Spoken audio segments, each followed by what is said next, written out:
relying on like the tech that's inside of camera. So, Paul, what do you want to talk about for a stream camera, or you want to go Let's into? save that for last. Let's All save right, that for last. Yeah. all right. So, for image stabilization, let's talk about this a little bit. So, again, the reason why I'm talking about this is because in the past couple of years, there have been a lot of photographers that, you know, they rely on shooting. You know, I have my Mamiya 6 right here purposely for this. They rely on shooting, and they usually do something like this, and then they take a photo, and then that's really the end of it for them. But what photographers did before that was they either put a camera on a tripod, or they used a bunch of other special techniques to really get an image that was devoid of camera shake. So I'm going to talk a little bit about those. Um, the big one, and you know, there's a lot of debate on what I'm about to say. It has to do with holding your breath or letting it go, and there are two philosophies on this. Uh, the idea of holding your breath means you go, and that's it. Basically, you just completely inflate your lungs and your diaphragm with air. You hold steady, you shoot, and then you let go. The other alternative that some photographers do, and hasn't really worked for me, is you completely let your breath go and you push all of the air out of you, and then you shoot. Now, I'm not going to say one is right or one is wrong, but personally, I'm the guy that shoots at the top of my breath.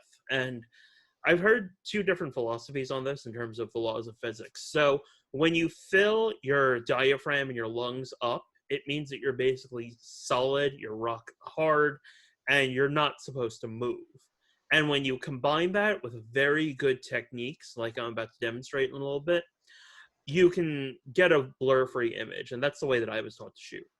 The other philosophy is you basically let all of your air go, and you think about that in terms of a balloon. Like when a balloon is inflated, in terms of that philosophy, it moves around. But when it's not inflated, it's just, you know, flat on the ground and it's not moving at all.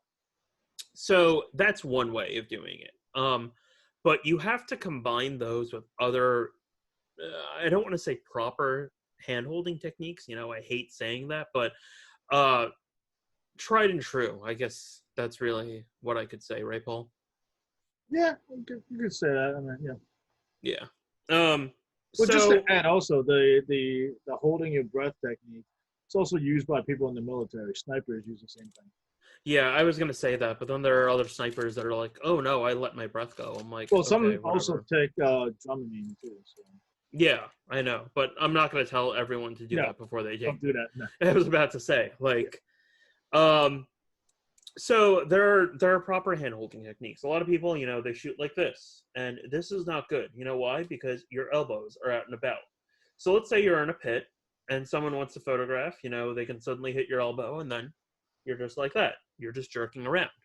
So what you do is you tuck your elbows in, and you tuck them in tightly, and then you shoot. Um, and usually that works.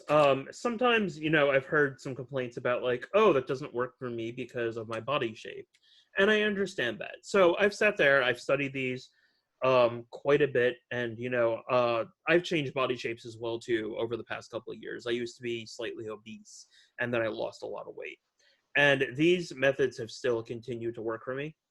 The other thing that a lot of people do is, let's say they want to shoot vertical, they sometimes do this. Now this leaves this elbow totally flailing about, and this isn't good. That's why I have a grip on my camera. Yeah, that's one thing you could do. You could have a grip on your camera. Um, Paul, demonstrate that really quick. Actually, if you were going to use it with a grip and shoot vertically, what would you do? Okay, so this is normally how you hold the camera, right? With the Yeah. vertical grip, I can do this. So I don't have to chicken wing it, like this. I could just hold it the same way I would hold a camera. So notice I'm going to move the camera here. My hand is not moving. The only thing that moves is the camera itself. So I'm basically changing the camera 90 degrees. Some people, Chris is one of them, they don't like having a grip on their camera. I love it because I shoot a lot of portraits. Before COVID-19, you know, like this is me all day in the studio shooting headshots like this. So, you know, for people that shoot in portrait orientation a lot, grip could be useful for you, and that way you don't have to go like this all day. So I gotta hate on chicken wings, man. I Why? love chicken wings, man. I know. I'm the destroyer of chicken wings. So am I. Vegans beware. Oh, jeez. The other way of shooting in portrait mode orientation, Paul just showed you a great way. A lot of people, they do this. What I tend to do is this. I'm going to back up a bit to show you guys. So instead of shooting like this, I will pivot my body a bit. I'll bring the elbows down, and then I'll shoot like this. And what this does is it cradles the lens, and you're still also cradling the camera to be able to shoot. And then you shoot. And again, you're keeping that whole form again. You're keeping your elbows down, tucked in, and you're shooting. Yeah, that's what I've been doing for the past couple years. Style. Medium format style? Kind of, like you kind of hold, like nourishing the camera. Like oh, this. Yeah. You mean shooting like this, TLR style? Yeah. Yeah, it's sort of like that. That's a great point. So yeah, that's what I've noticed over the past couple of years, and I think that one of the reasons why I bring this up is because, so I went to college for journalism, and one of the ideals behind journalism is as we use technology, we become the technology. And in this case, it's a lot of people that are using the camera for all of the features and not using it and not relying on their abilities as a human being. So you can always find a way to compensate the shortcomings on a camera, and sometimes, you know, you might be in a situation where you can combine these methods with the in-camera and in-lens stabilization, and you could probably do an even better job. So, yeah, that's just my segment on this. I've talked about this quite a bit on the site, but I think it just makes sense for me to show it off in a video. Paul, you got any final thoughts on that? I mean, experiment, you know, because like you said, everyone's bodies are different. Also, everyone's, like, I guess, not everyone shakes as much. Some people would have more body shake and others are steadier. Like I've said this many times, you know, I drink a lot of coffee. So naturally, my hands are less steady than others. So really learn your equipment and try to, you know, like turn it into an extension of yourself. Get comfortable with your gear. That way, when you're actually on assignment, you don't have to worry about stuff like, you know, your camera being not stable enough. And I think there's also something to say about that with the weight and lens of a camera. Yeah, actually, I prefer some weight. Sometimes if something's too light, it's actually easier to introduce camera shake. You know, and obviously, if something's too heavy, your hand's gonna start shaking. Yeah, you're gonna buckle quite a bit. So finding a right balance is also good, which is why some people like lighter lenses. Other people, they don't mind heavier glass that's has a wider aperture. So everyone's different. There's no right or wrong. Just find what works for you. Yeah. Yeah, I'm personally a guy that really likes lighter lenses. There's a whole you're also a rangefinder guy too. So. Yeah, exactly. Yeah. But even so, even with SLR style cameras, I still prefer like small primes, and you know, I've always just been very good at those. Years ago, actually, I can still sort of do it today. I can shoot down to like 1/15 of a second on a Leica. I think I did it a while back as well too, when we were testing a Canon 24-105 on the EOS R in the subway a while back, Paul. Yeah, I was able to do it. I got down to like 1/13. Yeah, I would not go anywhere.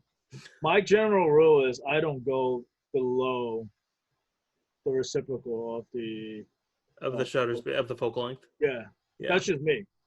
And that's with a system that's stabilized. Because, you know, like, why chance it when I don't have to? Because funsies. Well, yeah, if I'm just shooting for fun, sure. But if I have to deliver the images to the client, Yeah. And then totally. obviously there's also using a tripod as well too. Yeah. Well, I mean, I'm not gonna handhold a landscape long exposure. That's for sure. You could do it with Olympus. I can. Yeah, that's part of it. I think I Yeah. handheld to like 15 seconds with the OMD EM1 Mark II. It was pretty insane. Yeah, I Obviously with a tried a little very bit when I was in Utah with the M5 Mark III. yeah, That's the thing. It's light and small. The whole package is small enough that you could kind of do what you were saying. I don't have it with me right now, but like, and also they're because of how small their sensors are, it's easier for them to stabilize it. So and how small their lenses are. I mean, like a that's it. 7 to 14 on there, like yeah, I mean, their lenses in some ways are marginally bigger than M mount lenses. Yeah. So yeah, it's pretty amazing how compact some of their stuff are. totally, absolutely. So I just dropped the lens cap. I was wondering. I thought you were gonna grab an M lens or an Olympus lens for a I second. I do was have like, an M wait, lens right here. That's how small the M lens is. yeah, there you go.